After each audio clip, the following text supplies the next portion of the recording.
البدع والأهواء، أهل البدع العقائدية وأهل البدع السياسية.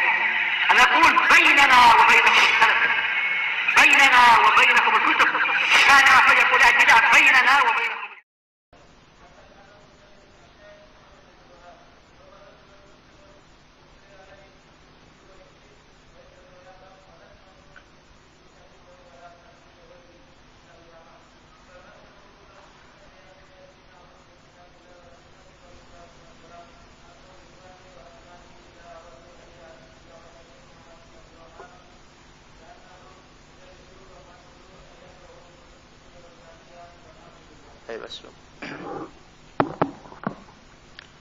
بسم الله الرحمن الرحيم.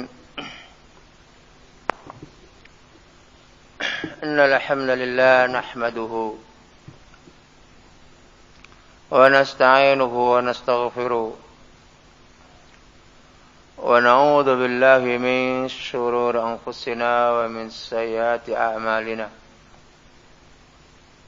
من يهده الله فلا مضل له ومن يضلل فلا هادي له. وأشهد أن لا إله إلا الله وحده لا شريك له. أشهد أن محمدا عبده ورسوله. أما بعد. Kita melanjutkan kalam ataupun percakapan ataupun ucapan yang disampaikan oleh Syekh Muqbil rahimahullah taala terkait dengan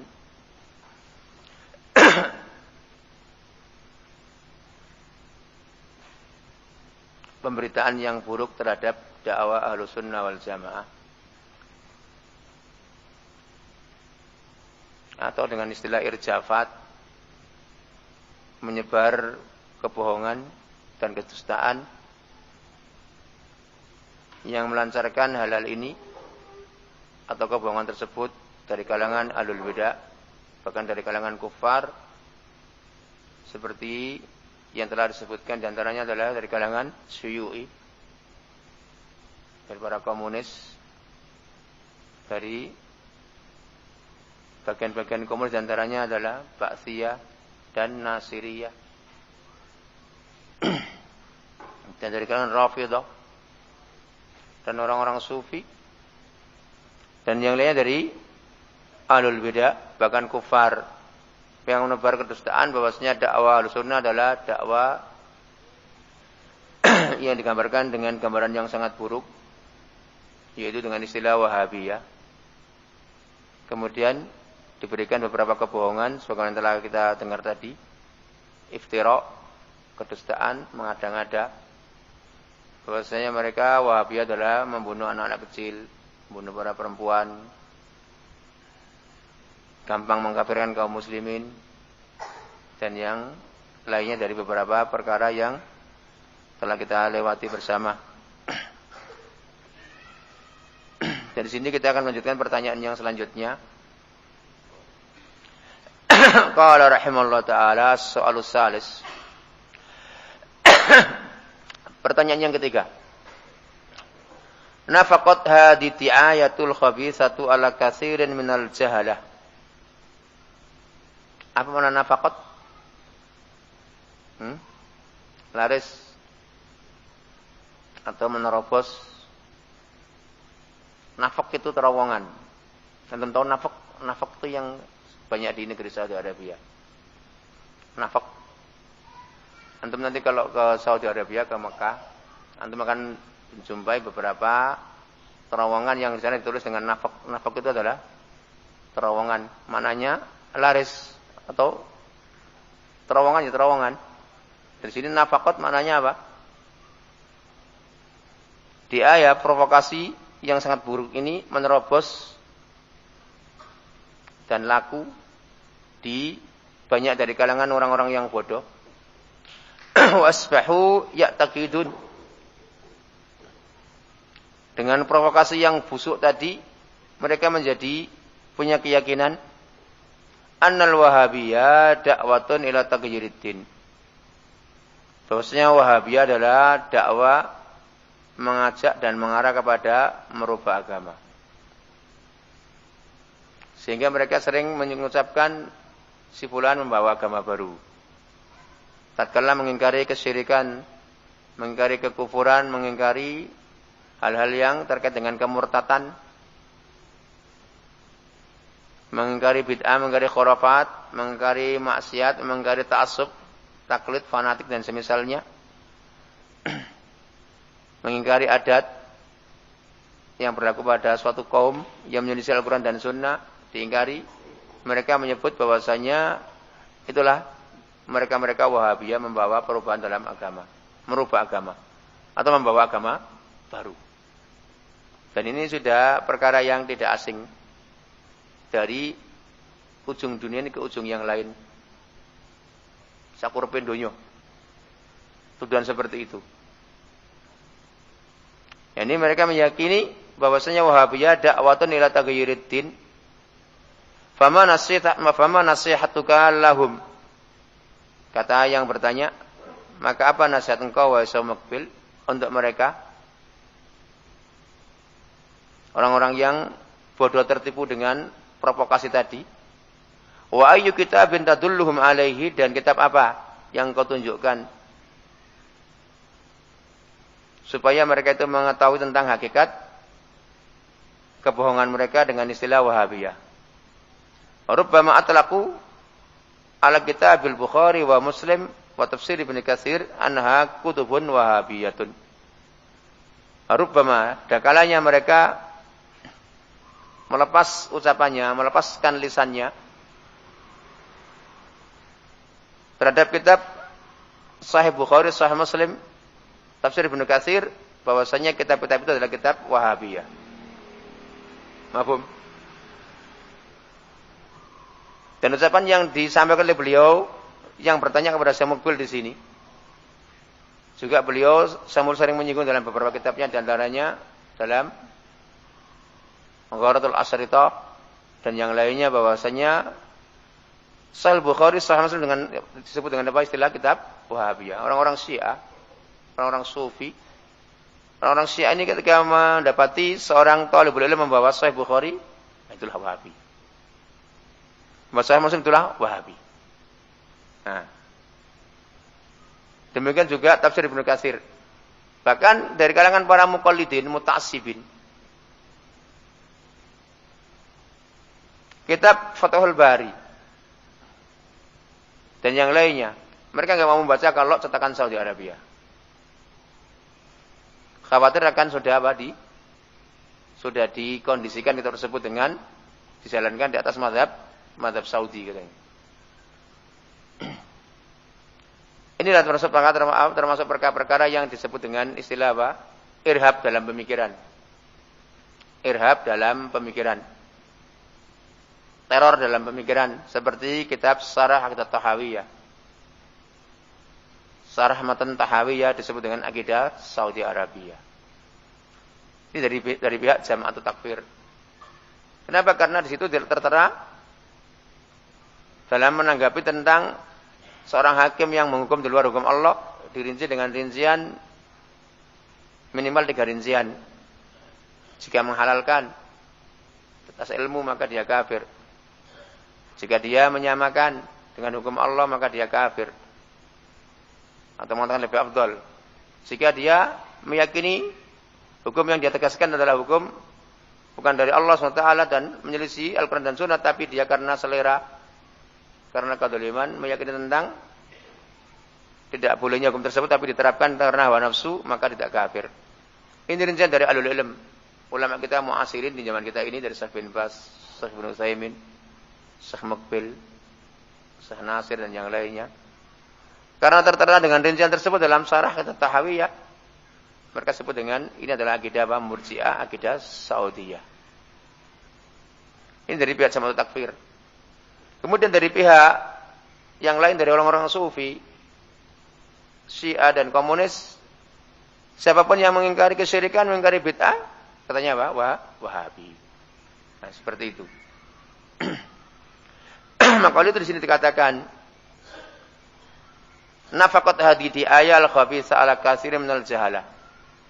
Provokasi busuk tadi dengan istilah Wahabiyah tadi laris ataupun laku menerobos pada banyak dari kalangan manusia orang-orang yang bodoh. Dan mereka punya keyakinan bahwasanya Wahabiyah adalah dakwah mengajak kepada perubahan terhadap agama, merubah agama. Maka apa nasihat engkau wahai Syekh Mukbil kepada mereka? Dan kitab apa yang kau tunjukkan supaya mereka mengetahui hakikat permasalahan tersebut secara sebenarnya, dan ada kalanya mereka ini melepas lisan mereka terhadap kitab Sahih Bukhari, Sahih Muslim, Tafsir Ibnu Katsir dengan istilah kitab-kitab Wahabiyah. Dan pertanyaan ini bukan dibikin-bikin. Perhatikan pertanyaan yang tertera dalam lembaran kita yang kita baca sekarang ini bukan dibuat-buat, tapi pertanyaan yang waqi', yang memang ada faktanya. Sehingga kita dapati ucapan ini di beberapa kitab Syekh Mukbil beliau mengucapkannya. Kenapa? Karena dari kalangan Syiah Rafidhah. Seorang talibul ilmu membawa Sahih Bukhari, Sahih Muslim langsung disebut dengan apa? Itu Wahabi. Maka jawaban yang beliau paparkan atas pertanyaan tadi, qala rahmatullahi al-jawabu su'alun hasanun. Pertanyaan tadi pertanyaan yang sangat bagus. Alladzi yanbaghi ayyu'lam anna Syekh Muhammad bin Abdul Wahhab laisa lahu mu'allafatun katsiratun hatta yudhanna annahu yuridu ayyughayyira ad-din. Jadi pertanyaan tadi bagus. Yang sepatutnya untuk diketahui bahwasanya Syekh Muhammad bin Abdul Wahhab beliau tidak memiliki karya tulis yang banyak. Tidak banyak karya tulisnya. Sehingga sampai bisa dianggap, diduga bahwasanya dia akan merubah agama. Jadi beliau itu karya tulisnya cuma sedikit, tidak banyak. Sehingga dengan sedikitnya tersebut mampu untuk merubah agama. Ini adalah anggapan yang tidak benar. Falahu kitabut tauhid, walahu salah satu usul, walahu kasfus syubuhat, walahu masailul jahiliyah, walahu rasail. Beliau memiliki kitab yang dikenal dengan kitabut tauhid, yang banyak syarahnya. Ya kan? Syarahnya banyak sampai hari ini, banyak para ahlul ilm yang mensyarah kitab tersebut. Ada yang panjang, ada yang pendek, ada yang ringkas, ada yang sedang. Ya kan? Seperti Qurratul Uyun Muwahhidin, syarah oleh sebagian cucunya Syekh Muhammad bin Abdul Wahhab. Seperti apa? Taisir Wajidil Hamid, syarah oleh cucunya. Juga apa? Fathul Majid, syarah apa? Syekh Abdurrahman bin Hasan, cucunya Syekh Muhammad bin Abdul Wahhab, dan juga yang lain banyak. Memiliki kitab salah satu usul. Memiliki kitab salah satu usul itu juga banyak syarahnya. Bahkan kita bilang mungkin apa? Puluhan syarah. Demikian juga memiliki kitab Kasfus Syubuhat. Memiliki kitab Masailul Jahiliyah. Dan juga beberapa rasail, beberapa risalah, beberapa kitab-kitab kecil yang beliau tulis dalam salat taharah, dalam masalah salat dan yang semisalnya. Wa man yurid ay ya'rifa da'wat Syekh Muhammad bin Abdul Wahhab fa an ansahu bi qira'atit Durar Saniyah. Dan barang siapa yang menginginkan untuk mengetahui dan mengenal secara sebenarnya, secara hakikatnya dakwahnya Syekh Muhammad bin Abdul Wahhab, kata beliau, maka ku nasihatkan kepada orang tersebut supaya membaca Durar Saniyah. Durar Saniyah. Nah, kitab yang terkenal dengan Durar Saniyah dari para ulama Najdiyah, dari Aimatud Da'wah. Kalau ada istilah Aimatud Da'wah, kalau adalah istilah Aimatud Da'wah berarti apa? Kitab-kitab yang telah ditulis atau fatwa yang telah dibukukan dari para ulama yang melanjutkan dakwahnya beliau, Syekh Muhammad bin Abdul Wahhab, dari cucu-cucunya beliau, dari keluarganya, dan dari murid-murid mereka. Tapi perlu diketahui bahwasanya banyak juga dari kalangan Jama'atut Takfir, rujukan mereka untuk mengkuatkan pemahaman mereka juga kadang-kadang dinisbatkan, dan banyak sekali dinisbatkan kepada Durar Saniyah, kepada Sabilun Najat wal Fikak, punyanya Syekh Hamad bin Atik, Sabilun Najat wal Fikak, wal Barok, dan juga banyak yang lain. Mereka dari kalangan Jama'atut Takfir juga menisbatkan pemahaman mereka kepada hal-hal tersebut, adalah pada Durar Saniyah dan yang lainnya. Jadi barang siapa yang ingin mengetahui secara sebenarnya hakikat dakwahnya beliau Syekh Muhammad bin Abdul Wahab, supaya dia membaca Durar Saniyah. Hatta ka'annahu yujalisu ka'annahu mujalisun li Syekh Muhammad bin Abdul Wahab. Dengan membaca kitab tersebut, seolah-olah dia duduk langsung bersanding dengan Syekh Muhammad bin Abdul Wahab. Seolah-olah langsung duduk bersama beliaunya. Wa huwa rajulun muslihun. Syekh ini adalah seorang yang disebut dengan muslih. Ya kan? Apa makna muslih itu? Pembaru. Dengan istilah bahasa politik mereka apa? Reformis. Nah, itu. Muslih, pembenahan dari keadaan yang buruk menjadi keadaan yang baik. Di mana bahwasanya di saat itu di jajaran Jazirah Arabia, sebagaimana yang ada sekarang ini di beberapa negeri yang lain selain Arab, Saudi Arabia, banyak kekufuran, kesyirikan, kuburan-kuburan yang dimegahkan, diagungkan. Seperti di Pakistan ada kuburan yang panjangnya 8 meter. Di Pakistan kuburan seorang wali panjangnya berapa? 8 meter. Kita sembah sendiri. Di Pakistan itu kalau orang masuk kuburan dengan mencari berkah dari yang dikubur, kalau keluar mundur. Di samping pintu nanti ditaruh garam. Nanti dengan apa? Mengambil garam. Ini di Pakistan banyak tempat seperti itu. Dari kalangan Brelwi. Di sana Ahnaf, dari kalangan orang-orang yang mengikut pada pahamnya Ahnaf ada 2 kelompok. Ada Brelwi, ada Deobandi. Deobandi ini yang masih mending. Walaupun muqallidun tapi masih mending. Bukan kuburi. Brelwi ini kalau di Indonesia seperti orang-orang yang gandrung dengan kuburan. Brelwiyun. Dan sepanjang kota, sepanjang negeri tersebut banyak kuburan yang dikeramatkan sebagaimana yang dari negeri kita ini. Tapi di negeri Saudi Arabia alhamdulillah tidak ada. Di Mesir banyak. Di Yaman banyak. Di Sudan banyak. Ya kan? Di negeri Saudi Arabia sampai hari ini enggak ada. Ya kan? Jadi maka dengan demikian asar ataupun pengaruh dakwah, pengaruh baik, pengaruh positif yang dibawa oleh beliau ini dikenal dengan apa?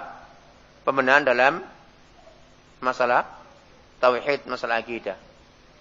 Maka dikatakan rajulun muslih ufturiya alaihi. Apa makna ufturiya alaihi? Banyak dituangkan kebohongan atas beliau. Banyak dituangkan kebohongan atas beliau. Dan ini sudah tidak asing. Di mana saja ada dakwah yang berbarokah, maka kebohongan-kebohongan terus digelar di mana-mana. Seperti Syekh Maqbul rahimahullah taala. Dituangkan kebohongan atas beliau dengan macam-macam kebohongan seperti beliau mengharamkan makan dengan sendok. Beliau mengharamkan makan pisang. Nah itu. Disebutkan dalam kitab Ghurratul Asir itu. Bahwasanya Syekh Maqbul katanya mengharamkan makan pisang. Dan semisal banyak sekali. Beliau adalah seorang yang mutasaddid, mutasarri'. Mutasarri' ini apa? Tasarru' ini apa? Terburu-buru. Maka jawab beliau rahmatullah atas Mukbil. Kalau tasarru' terburu-buru dalam kebaikan, ini terpuji. Kenapa? Karena Allah memerintahkan wasari'u ila maghfiratin min rabbikum wa jannatin arduha ka'ardis sama. Nah. Jadi, kalau memang terburu-buru dalam kebaikan, maka terpuji. Dan beliau juga menantang. Siapa yang bisa membuktikan bahwasanya saya terburu-buru dalam suatu perkara yang batil, coba tunjukkan dan saya siap rujuk. Dan sampai hari ini juga enggak ada seorang pun yang mampu. Bahkan beliau mengatakan semua yang tertera dalam kitab-kitab saya ini, kalau kita kembalikan kepada sumbernya, maka tidak ada dari saya. Kata beliau. Semua apa yang tertera dalam kaset-kaset saya dan kitab-kitab saya, kalau kita kembalikan pada sumbernya, maka tidak ada yang dari saya, kata beliau. Mahfum? Enggak ada yang dari beliau sendiri. Artinya, walaupun tidak secara nas, tapi maknanya ada dalam kitab-kitabnya al-ilm yang lain. Maka beliau tidak membawa pemahaman yang baru dalam suatu permasalahan agama. Walaupun mungkin susunan kalimatnya berbeda dengan susunan yang dibawakan oleh ulama yang mutaqaddimin ataupun yang sejaman dengan beliau. Pada dasarnya beliau tidak membawa perkara yang baru. Demikian juga Syekh Muhammad Abdul Wahab rahimahullah tidak membawa perkara yang baru, bahkan membawa apa yang ada dalam Al-Quran dan Sunnah. Pengingkaran dalam kesyirikan, pengingkaran dalam bid'ah, taklid dan yang semisalnya. Perkara jahiliyah ini tidak membawa perkara yang baru. Cuma dikatakan muslih. Apa makna muslih? Pembenahan perkara yang sudah rusak, dikembalikan kepada asalnya. Nah, karena mereka telah rusak, sehingga telah dibenahi, mereka enggak terasa, itu telah dibenahi, tapi apa? Dikatakan apa? Telah dirubah agamanya. Maka kalau itu perhatikan ya ikhwah, kawan-kawan kita pun seperti itu. Ketika membawa penampilan yang baru lain dengan penampilannya orang-orang organisasi dan orang-orang demokrasi, jawabnya apa? Membawa agama baru. Musik diingkari, agama baru. Bid'ah diingkari, agama baru. Syirik diingkari, agama baru. Kekufuran diingkari, agama baru. Nah itu. Fanatik organisasi diingkari, agama baru. Dan selanjutnya. Maka dikatakan di sini bahwa rajulun muslihun ufturi alaihi yusibu wa yukhti wa yajhal wa ya'lam. Kadang benar, kadang salah, kadang tidak tahu, kadang tahu. Ini sebagaimana umumnya para ulama, para ahlul ilm. Dan sebagai umumnya kaum muslim bahkan sebagian umumnya apa manusia. Walasna nujizu taqlida wala taqlida ghairihi minal ulama. Dan kami tidak pernah membolehkan taklid terhadap beliau. Enggak pernah kami membolehkan taklid kepada selain beliau. Dan ini telah terbukti, ini bukan omong kosong. Terbukti kitabnya beliau Syekh Muhammad Abdul Wahab dalam kitab Tauhid, berapa banyak hadis-hadis yang beliau datangkan dhaifkan oleh ahlul ilm yang datang setelah beliau. Ya kan? Walaupun sebagian para mutaksibin terhadap Syekh juga ada yang menolak, marah-marah ketika hadis dalam kitab Tauhid itu dilemahkan, disebutkan tentang apa? Tentang kelemahannya.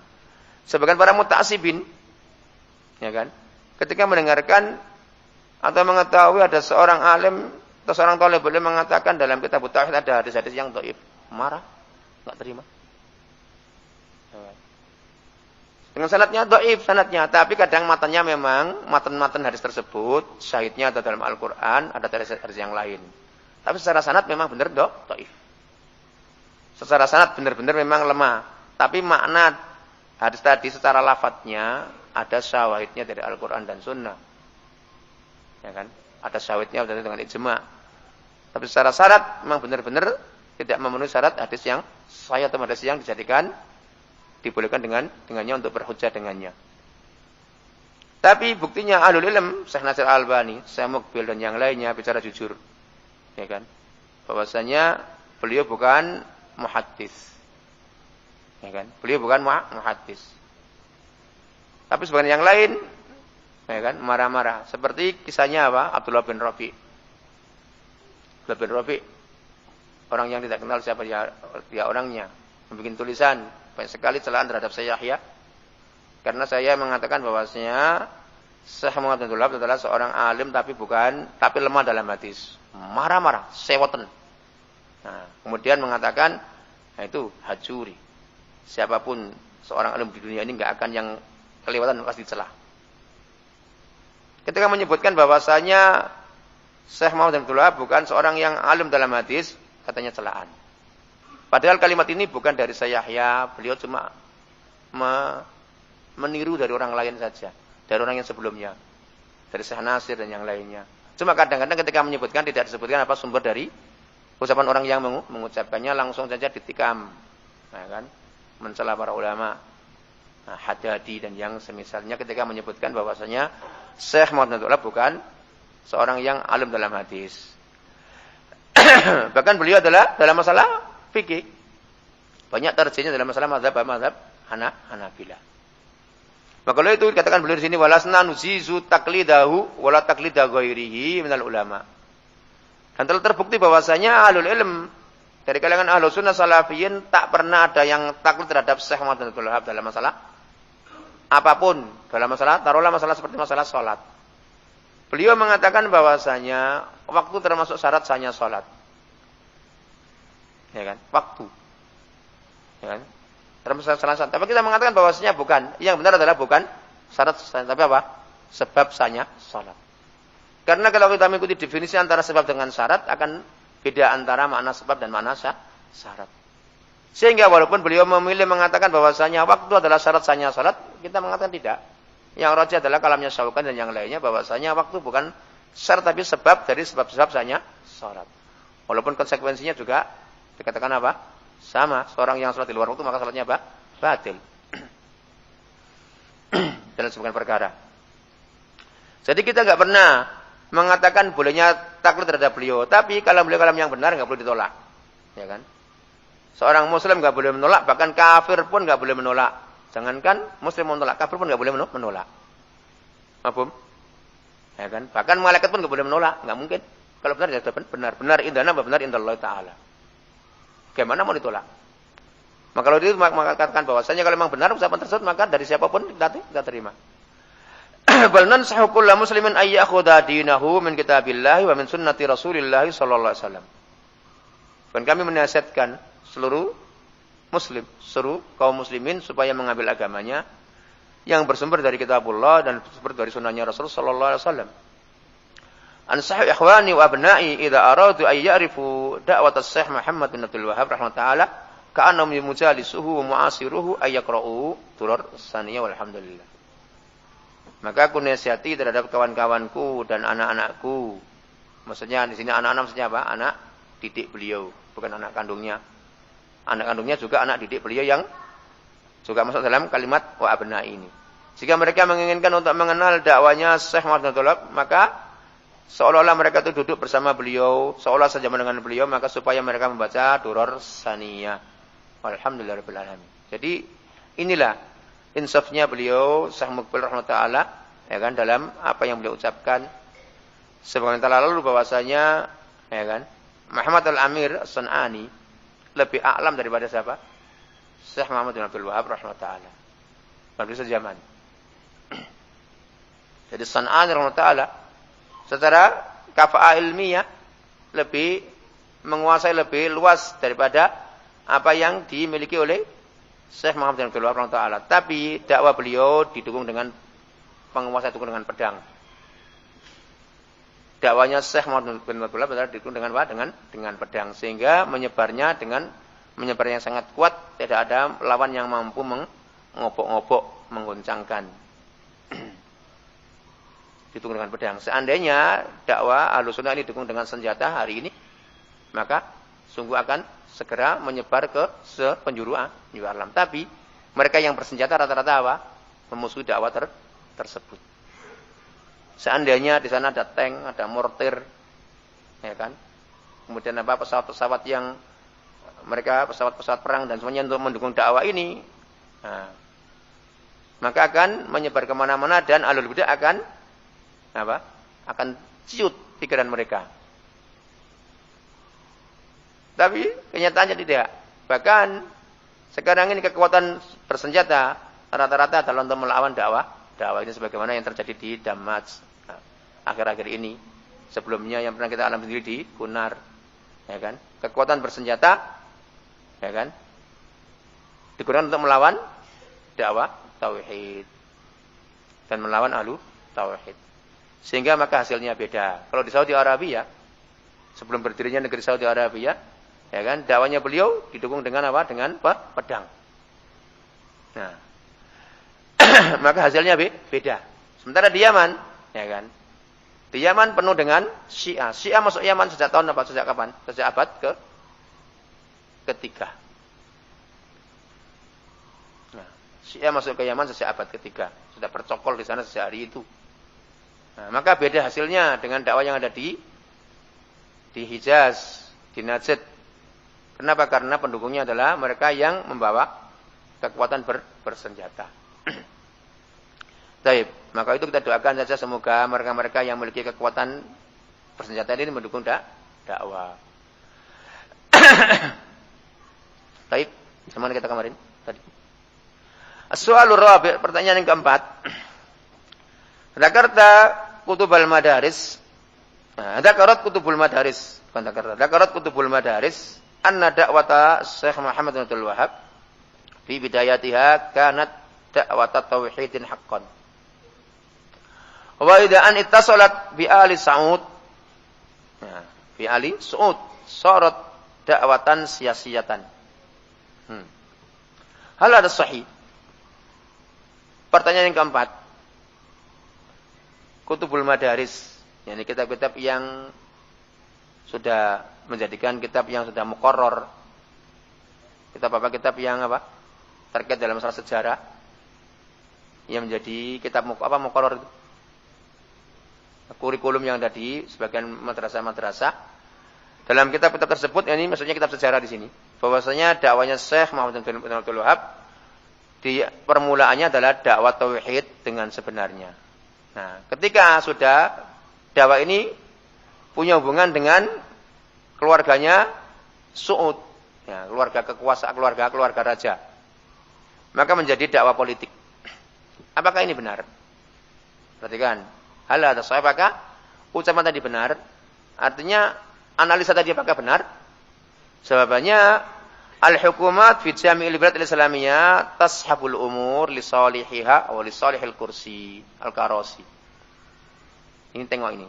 Kalimat ini kalimat yang seharusnya didengar oleh segenap manusia dari kalangan para penguasa biar mereka juga merasa tersinggung. Ya kan?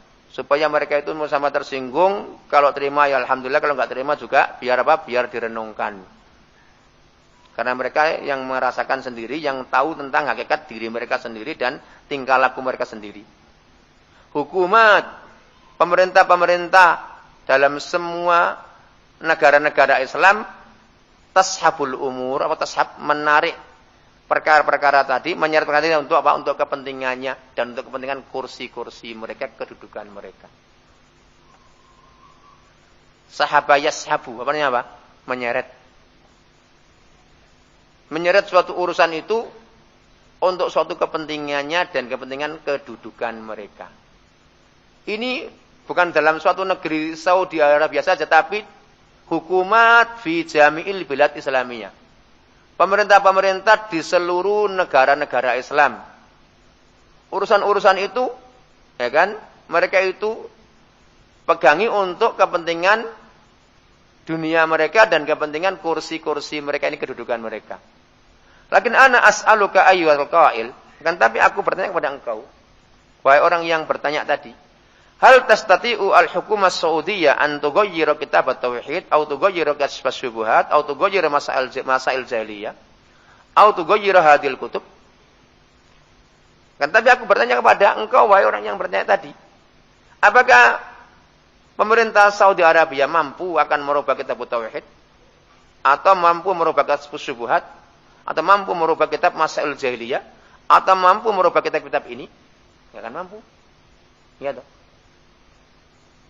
Jadi secara kitab teksnya enggak akan mampu untuk dirubah. Cuma pelaksanaan yang tertera dalam kitab tersebut tentunya ya enggak mungkin akan murni sesuai dengan dari yang dalam kitab. Paham? Jadi setelah penerapan dalam wakilnya, dalam faktanya, di realitanya, dalam politiknya, ya tentunya beda.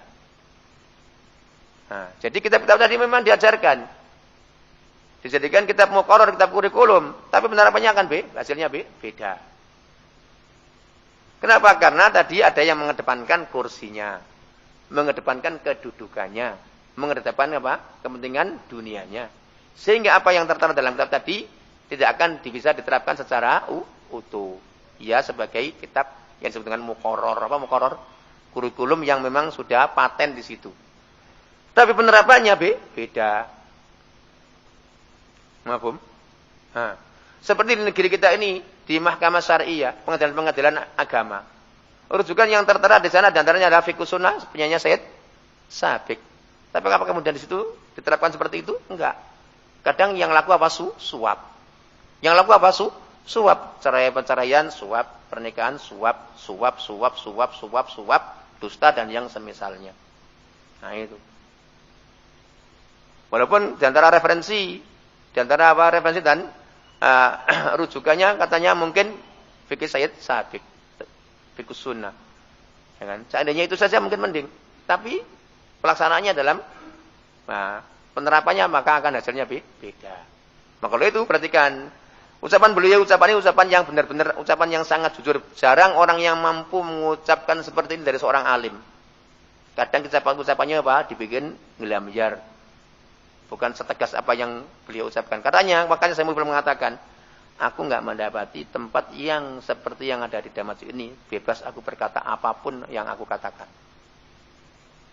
Nah, itu. Jadi hukumat fi jamil bilad islamiyah. Nah, perkara-perkara itu memang dipakai untuk kepentingan agamanya, kepentingan apa? Dunianya, kepentingan kedudukannya.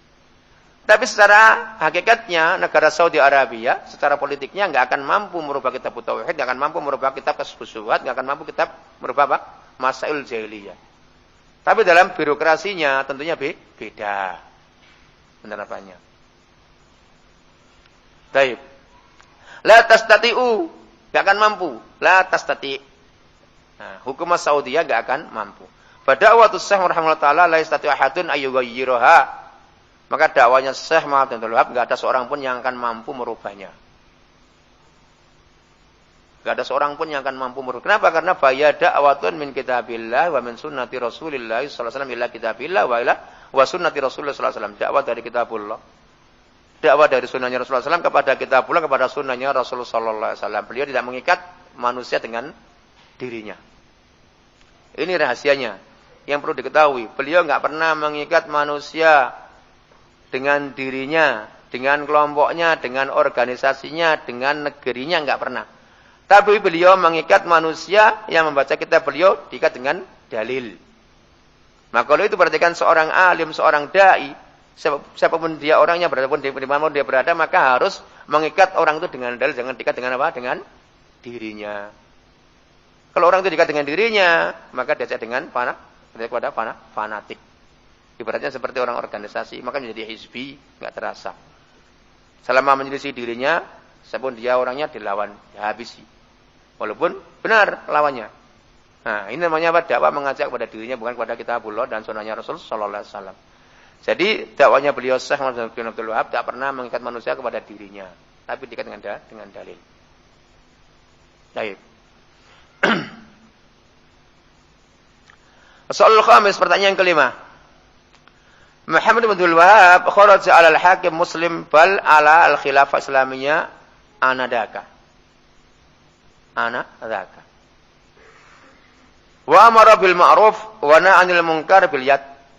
Wa mimman yansibuna anfusahum lil ilm yaz'umuna anna al-amr bil ma'ruf wan nahy 'anil munkar bil yad la yajuz. Wa yalumuna asy-syabab li ihrakihim ba'da an liyatil video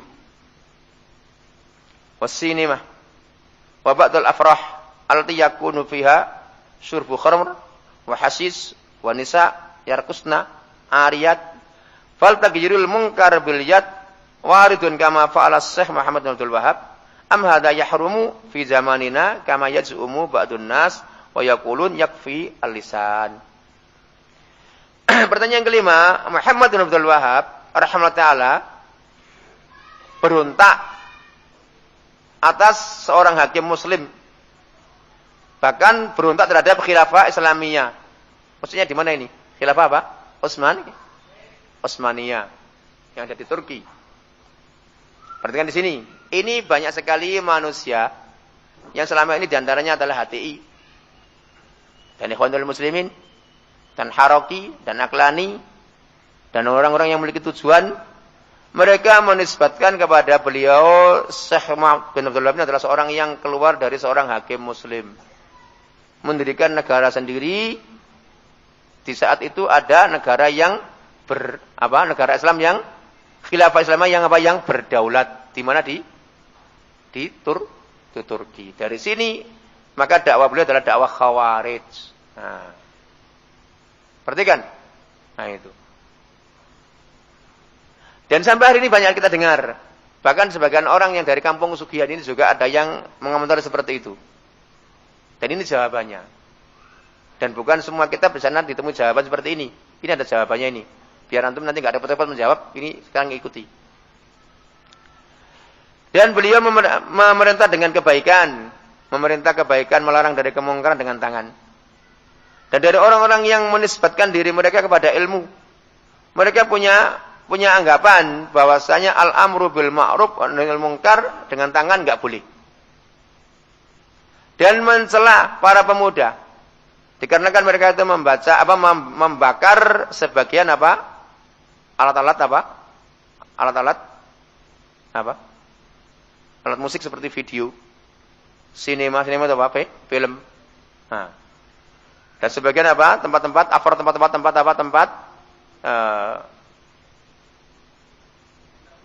tempat hiburan yang di sana ada minum khamr, ada hasis, tahu hasis? Hasis itu ganja. Ada para perempuan yang dansa, telanjang. Apakah merubah kemungkaran dengan tangan? Ya kan? Waridun datang dalam Al-Qur'an dan Sunnah sebagaimana yang dilakukan oleh Syekh Muhammad bin Abdul Wahhab, ataukah ini termasuk perkara yang haram di zaman kita ini sebagaimana yang sebagian manusia itu punya anggapan dan mereka berkata bahwasanya cukup dengan lisan. Nah, ini pertanyaannya. Paham? Dengar pertanyaan tadi? Paham pertanyaannya? Nah. Al-jawab, nas'alu ikhwanana fillah. Kita bertanya kepada saudara-saudara kami fillah. Syekh Muhammad bin Abdul Wahhab, hal walladhi kharaja 'alal atraq?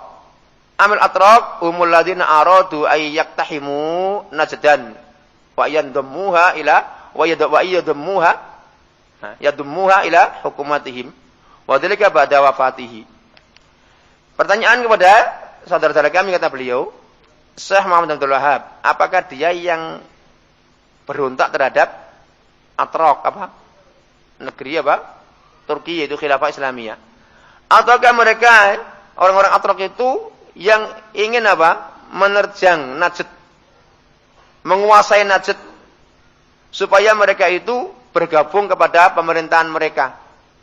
Dan itu adalah setelah meninggalnya Syekh Muhammad bin Abdul Wahhab. Summa ba'da dzalika al-atraq insyaghalu bi qitalil yamaniyin wa bi qitalil najdiyyin wa farratu fi sab'i jumhuriyatin akhwadat hasyuyiyah. Kemudian setelah itu orang-orang Turki mereka tersibukkan memerangi orang-orang Yaman, memerangi orang-orang Najd, dan mereka menelantarkan 7 negara republik yang telah direbut oleh komunis. Wa min tilkumul jumhuriyah Armenia. Di antara negara republik yang direbut oleh komunis adalah negara Armenia. Wa minha al-Qaukaz. Wa minha Turkistan. Di antara al-Qaukaz dan juga Turkistan ila akhirih. Fa hukumatul atraq fi akhir amriha sarat mabniyatan alal jahl wa alal fasad. Maka pemerintahan Turki yang disebut dengan khilafah Islamiyah di akhir pemerintahan tersebut dibangun di atas kebodohan dan di atas kerusakan. Fa arada ayyasuna baladahu minal fasad. Wa kadzalika bahwa siapa di sini kembali kepada Syekh Muhammad bin Abdul Wahhab, beliau ini ingin merubah, ingin menjaga, ingin membentengi negerinya dari kerusakan yang kerusakan tersebut telah menyebar ke segala penjuru negeri Islam, di antaranya adalah di Turki itu sendiri. Jadi kekuasaan Turki pada saat itu sudah menyebar kerusakan di mana-mana. Semua wilayah-wilayah yang dikuasai oleh Turki di saat itu dengan khilafah Islamiyah, dikatakan khilafah Utsmaniyah, telah menyebar semua keburukan di segala penjuru. Sementara beliau Syekh Muhammad bin Abdul Wahhab ingin menjaga negerinya dari kerusakan-kerusakan yang ada di beberapa negara tersebut, di beberapa wilayah tersebut. Mafhum ini? Wa kadzalikal yamaniyun walau haqqun bidzalika idza dhahara al-fasad. Demikian juga Yamaniyun, orang-orang Yaman. Mereka juga punya hak untuk membentengi wilayah mereka tatkala sudah kerusakan tadi sudah menyebar di mana-mana, biar wilayahnya tidak tercampuri. Wa ya mas'alatun isdiyadiyatun. Ini adalah masalah isdiyadiyah. Mafhum? Nah ini. Ai mas'alatul khuruj 'alal haqil muslim idza fasaqa. Yakni masalah apa? Masalah izdiadiyah, masalah berontak terhadap penguasa muslim jika dia telah menjadi seorang yang fasik. Bolehkah seorang itu memberontak dan minta otonomi daerah, berdiri sendiri? Jika sudah memang hakim tadi nggak mampu lagi mengendalikan kebaikan dalam suatu wilayah yang dikuasai oleh dia, atau dalam semua wilayah yang dikuasai dia. Nah, ini masalah ijtihadiyah. Mafhum? Ini masalah ijtihadiyah di suatu wilayah ingin berdiri sendiri tatkala memang seorang hakim sudah nggak mampu lagi mengendalikan kekuasaannya dalam semua wilayahnya yang telah menyebar semua menyebar semua kerusakan. Kata beliau, orang Yaman pun boleh punya hak seperti itu untuk berdiri sendiri. Nah, ya kan, jumhur ahlussunnah la yujizunya al-khuruj ala al-hakim muslim idza fasaqa. Jumhur mayoritas ahlussunnah wal jamaah mereka tidak membolehkan keluar berontak terhadap seorang hakim muslim jika dia fasik. Wa minhum man yujizu, di antara mereka ada yang membolehkan. Jadi ini bukan perkara yang dikatakan apa? Ijma'. Antum baca dalam kitabnya Ibnu Hazm, Maratibul Ijma'. Dalam masalah ini sendiri. Ya kan? Dalam masalah ini sendiri, dalam masalah khuruj berontak terhadap seorang penguasa muslim. Ya kan? Antum baca kitabnya Maratibul Ijma' punyanya Ibnu Hazm rahimahullah taala. Di situ dalam Maratibul Ijma' pernah saya baca, pernah saya lalui beberapa tahun yang lalu, kitab ini telah dinakal, telah dikritisi oleh Ibnu Taimiyah, tapi dalam poin ini tidak dikritisi oleh beliau, dilewatkan. Mahfum? Dalam masalah ini. Maka jika antum ingin tahu, maka baca kitab tersebut dalam kitab Maratibul Ijma'. Nah, tentang masalah khuruj alal hakim muslim jika dia telah fasik. Maka kalau itu berarti ya, antum jangan gampang-gampang ditakut-takuti oleh orang yang bodoh atau karena terbatasnya ilmu sehingga apa? Dikit-dikit pemberontak, dikit-dikit khuruj, dikit-dikit khawarij, dikit-dikit apa? Hal-hal tersebut disebarkan. Tapi karena kebodohan dia atau karena kekurangan ilmu dia atau karena apa? Punya maksud dan yang semisalnya. Maka kalau itu antum banyak membaca. Silakan antum banyak membaca. Jangan cuma apa? Kuping dengan otak wes. Ya kan? Antum baca kitab-kitab para ulama itu antum baca. Maka antum harus cerdas. Ya kan? Harus cerdas. Jadi orang jangan mau bodoh-bodoh orang, harus cerdas. Baca kitab, semua kitab baca. Yang sekiranya itu adalah kitabnya Al-Ulum baca. Di sana akan antum jumpai perkara-perkara yang kadang nggak pernah ditemui oleh seorang yang pernah antum berkawan dengannya. Walaupun seorang ustadz, walaupun mungkin sudah gelarnya LC, ya kan, langsung cair. Atau gelarnya doktor, ya kadang-kadang apa cuma kodok kotor kadang-kadang. Nah ini, perhatikan di situ. Jadi perhatikan dalam masalah ini masalah ijtihadiyah. Jadi beliau ini bukan sembarangan ngomong ini. Ya kan? Ahlussunnah mayoritas tidak membolehkannya, tapi yang lain ada yang membolehkan. Kenapa? Wa yastadillu bi fi'lil Husain bin Ali. Yang membolehkan berdalil dengan perbuatannya Husain bin Ali. Wa bi fi'li bin al-As'as fi khuruji ala Yazid. Tatkala dia berontak terhadap Yazid bin Muawiyah. Dan wa bi fi'li Muhammad bin al-Hasan al-Mulaqqab bin nafs zakiyah. Berhujjah dengan perbuatannya Muhammad bin Hasan dengan yang digelari dengan nafs zakiyah. Wa bi fi'li Zaid bin Ali. Wa jama'atin juga dengan perbuatannya Zaid bin Ali. Nah, Zaid bin Ali bin Husain bin Ali, cicitnya Ali bin Abi Thalib juga termasuk melakukan hal ini. Lakin kama qulna ulaika alladziina hajamu Najd wa hajamu Yaman wa ada'ul Islam ihtallu katsiran minal aradi al-islamiyah wa adkhalu as-suyu'iyyah bi qahril muslimin. Wal atraq yuqatilunal muslimin fa ya fitnatun. Tengok di sini. Tetapi perhatikan ya ikhwah, mereka-mereka yang menyerang Najd, mereka-mereka yang menyerang Yaman, sementara musuh-musuh Islam menguasai, ihtallu, menguasai banyak dari negara-negara Islam, banyak dari bumi-buminya kaum muslimin, dan mereka memasukkan wilayah tersebut kepada wilayah komunis dengan mendesak dan menindas kaum muslimin. Sementara orang-orang Atrak, orang-orang Turki memerangi kaum muslimin, maka ini adalah fitnah. Wa fillahi syarruha was'alullaha al-azim. Waqallahu syarraha, ya kan. Semoga Allah menjaga keburukan fitnah tersebut, dan saya minta kepada Allah yang Maha Agung supaya Allah menjaga kita dan kalian dari semua keburukan dari seluruh orang-orang yang memiliki fitnah. Wallahul musta'an. Ini perkataan beliau. Perkataan ini bukan sembarangan orang bisa ngomong, ya kan. Kalau enggak orang yang memiliki keberanian, ya kan, dan bertanggung jawab atas apa yang dia ucapkan, enggak akan berani ngomong seperti ini. Kan semua orang bisa ngomong. Karena orang ini banyak apa? Kalau kawannya ngomong A, dia mau ngomong B nggak berani. Takut nanti apa? Disalahkan. Kenapa? Karena nggak punya kemampuan. Hah? Apa? Ayo, tayyib. Soal kita sambung lagi. Alhamdulillah.